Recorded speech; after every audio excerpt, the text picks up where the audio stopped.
Hey coin collectors, and welcome to the DC Coin World International coin channel, and today it's the 1989 United States quarter, Washington facing to the left, Liberty over his head, and God we trust under his chin, and 1989 down below the Washington figurehead. This coin has been made since 1932, but in 1965 they changed it from a 90% silver to a copper nickel clad copper. There are three mints that made the 1989 coin. There is the Philadelphia mint, and you can see that right there. These are used coins that I got today in change, so that's why I'm doing a video on them. And when we look at this one, you can see the Philly pretty clearly right there. The P, that's a Philadelphia. At the Philadelphia mint, they made about 500 million of them in 1989. This one here is worth 25 cents, no more, no less. It is in pretty poor condition, but even in uncirculated condition, you're only talking about $1 or so for a 1989 quarter. This one here is from the Denver Mint, and that's a big D on there. This is one of the years that the D was very, very easy to see. They made about 900 million of these. So between the two of them, they made about 1.3 billion of these quarters. There's also a San Francisco Mint quarter from 1989, the 1989S, and there'll be an S right here. And it'll look way different than this because it'll have a different shine on it and a different buffing on the Washington figurehead. That coin is worth more. It's worth about $2 in uncirculated, or usually it's going to be called proof 65 condition. Maybe a little bit, maybe $2 to $4. So even that one's not very expensive. They made 3.2 million mint sets that year, or the proof sets.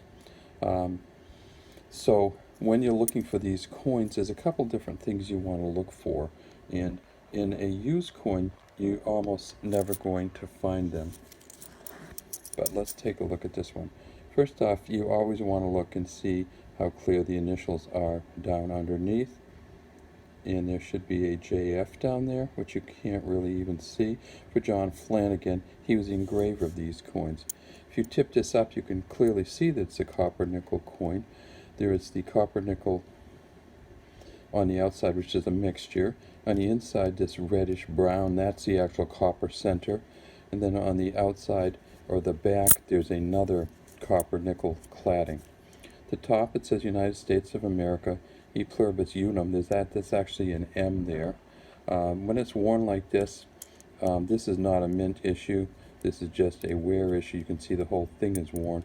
That's UNUM there. There is the eagle. Usually you can see a little tuft coming off the back in a very fine coin. You can see the beak very clearly outlined, and you can see the eye better than this. There are body feathers all down this eagle and leg feathers, and actually if you look in between, you can see the tail feathers in here. This coin, you can see they don't really have it. Underneath, he's holding a sheaf of arrows, the arrow end here, the feather end here, and then down here at the bottom, you'll see that there is a olive wreath, two olive branches kind of tied together in $quarter. One of the things that you look at in these coins is to see if you can see the little ribbons. There's an X ribbon there that ties the two of these together, and in this coin it is not there. We can look for the same things on the other 1980, and this one's really dirty. You're not really seeing, you can see a little bit of something down there, but you really can't see the John Flanagan on this one. You can't see the ribbon on this one. You can't see the body feathers. Let's see if we can find another coin that you can see a little bit more of that on. Here's actually an older coin, and this is the 1982, and at least you can see that there was an initials down there for the John Flanagan. Here is a newer coin, and this, of course, and this one, by the time you got to the State Quarter Series and the National Park Series, now you can really clearly see the JF. They had added William Cousins, who helped change this design. So if you look at this one, you can see this is quite different from the 1989s, and I'll show you that, how that goes. Let's make it a little bit smaller. Alright, so see how they took the United States of America off the back? They put the "In God We Trust" behind him, his mint mark in the same place, Liberty under his chin instead of over his head, and $quarter here. And why did they do that? Well, they did that because this is one of the state quarter series. This is one that we just did, Louisiana, 1812. And so because they wanted to have the state name, date of joining the Union, they put all this stuff on the back and moved much of the stuff except for the E pluribus unum to the front. So if you're looking for a state quarter and you're trying to see the eagle feathers, you are not going to see it. Alright, so should you collect the 1989 state quarters? You should try to get all the mint marks if you can. You could probably get uncirculated 1989 D, P, and an S for under $10.